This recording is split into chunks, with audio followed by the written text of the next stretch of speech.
안녕하세요. 조용히 회사 다니는 사람입니다. 네, 제가 이전에 지금 살고 있는 10억대 아파트를 팔고 그걸로 S&P 500을 산 다음에 서울에 좀 괜찮은 아파트 월세로 들어갈까 이런 고민을 좀 와이프랑 했었다 말씀을 드렸었는데요. 그거를 다시 통계 데이터를 보고 그 판단이 과연 타당성이 있을지 한번 검토해보는 시간을 갖도록 하겠습니다. 그래서 이 보시는 것처럼 네, 은퇴 인구 그리고 뭐 연도별 출생 인구 그리고 서울 뭐 아파트 소유자의 연령들 이런 통계를 좀 살펴보겠습니다. 일단 이야기에 앞서가지고 저의 사상 검증을 해야겠죠. 저는 과연 무주택 폭락이일까요? 네, 그렇지 않습니다. 저는 서울에 근접한 경기도의 역세권에 있는 10억대 아파트를 보유하고 있습니다. 1주택자고요.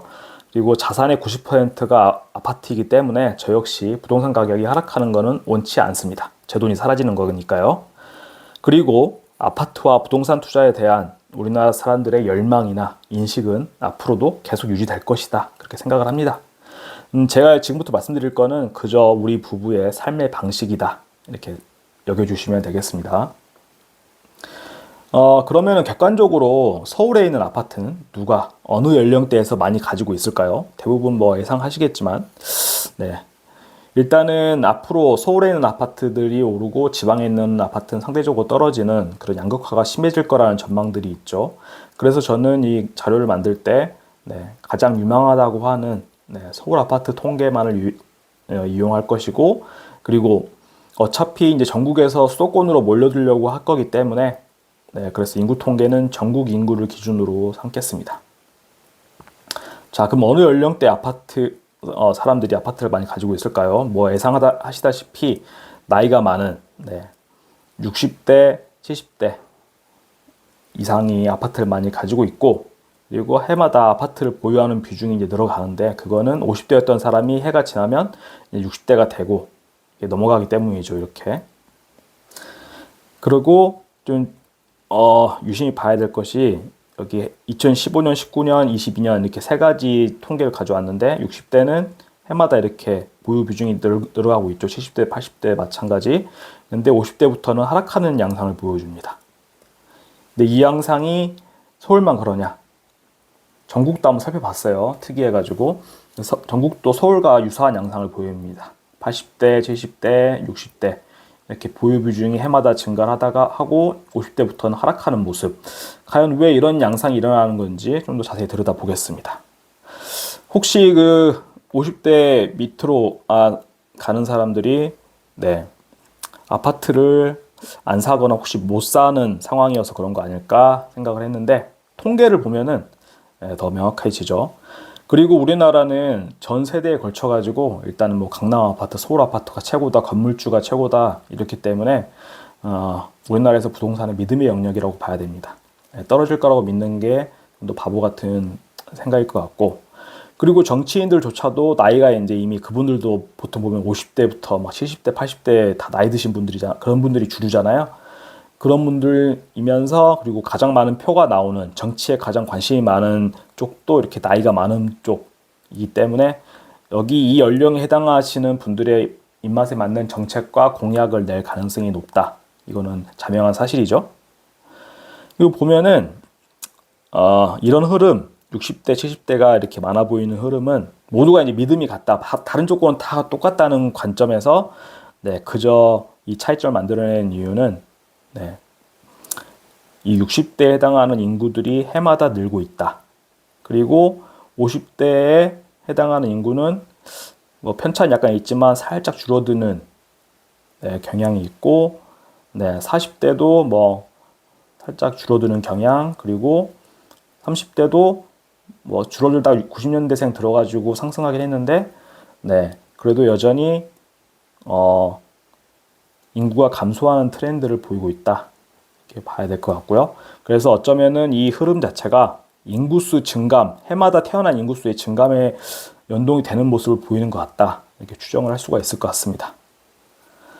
이런 나라의, 이런 우리 저출산, 초고령 이미 명백한 사실이잖아요. 이런 국가에서 아파트를 내 자산, 내 노후 대비로 갖고 은퇴를 한다는 건 과연 어떤 의미를 가질까 좀 생각을 해볼 건데요.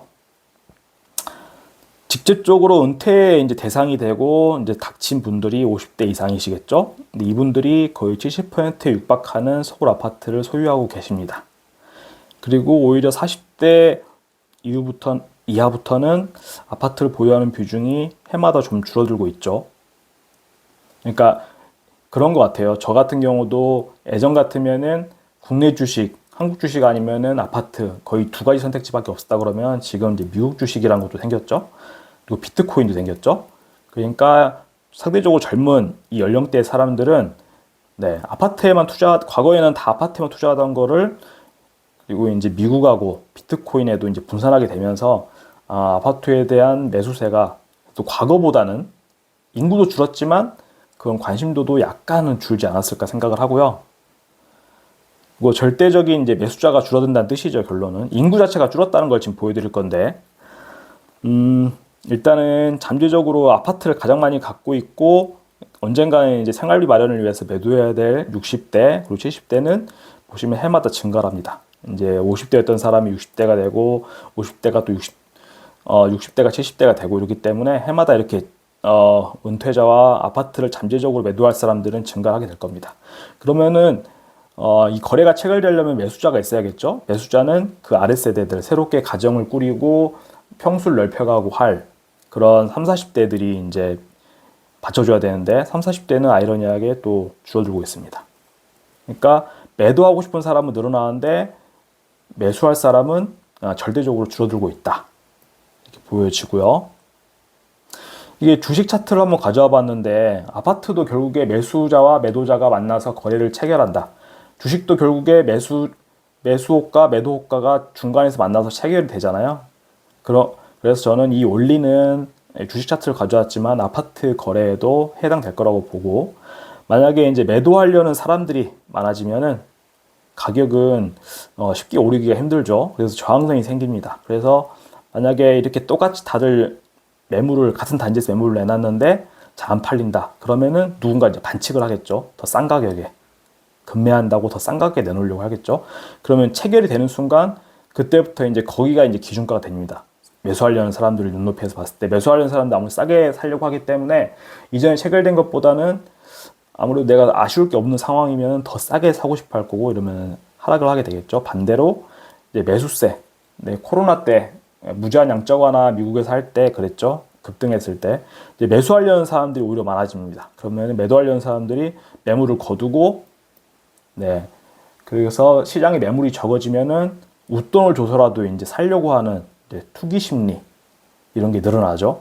그러면서 가격은 올라가게 됩니다. 그게 지지선이라고 하는데, 그래서 시장에서도 결국 참여자들이 오를 거라고 믿고 매수를 하려고 하는 세력이 강해야지만이 가격이 올라갈 거라고 보고, 근데 내가 뭐 떨어지고 말고를 떠나서 피치 못하게 이제 매도를 해야 되는 상황에 처한 사람들이 많아지면은 가격이 오르기 힘들다. 저는 좀 그렇게 생각을 하는데요. 그런데도 우리나라 아파트 가격은 앞으로 안 떨어질 거라고 저는 생각을 합니다. 왜냐? 요즘 뭐 최상욱의 부동산 심부름센터 그 썸네일을 캡처해 봤는데, 우리나라는 집값이 떨어지면은 은퇴자들이 굶어 죽는 나라입니다. 우리나라는 그 정부에서 아파트 가격을 무조건 부양을 해야 될 거고 최소 지지는 해줘야 될 거예요. 왜냐면은 아파트 부동산을 가지고 그것만 믿고 이제 은퇴 준비하신 분들이 엄청나게 많잖아요. 해마다 지금 베이비 부모들 100만 명씩 계속 앞으로 향후 7년 정도 이렇게 은퇴를 계속 할 텐데, 만약에 그분들의 삶 자체가 이제 위태위태해지면은 당연히 표가 안 나올 거고, 그러면 정치인들 입장에서는 다시 또 뭐 국회에 입상하거나 대통령이 되거나 이런 거 어려워지겠죠. 그래서 스테로이드 주사를 놓는 것처럼 어떻게든 아파트 부동산 경기를 부양하려고 할 거고, 그리고 이게 가장 효과가 빠릅니다.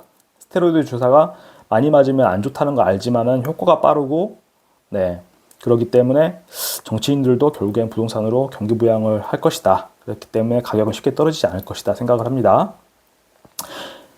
그런데 이제 부동산 은퇴자들이 이제 문제가, 보면은 저희가 국민연금이 62세부터 나오고 저희가 생산 가능 인구를 정년은 만 60세인데 지금 65세까지로 보잖아요.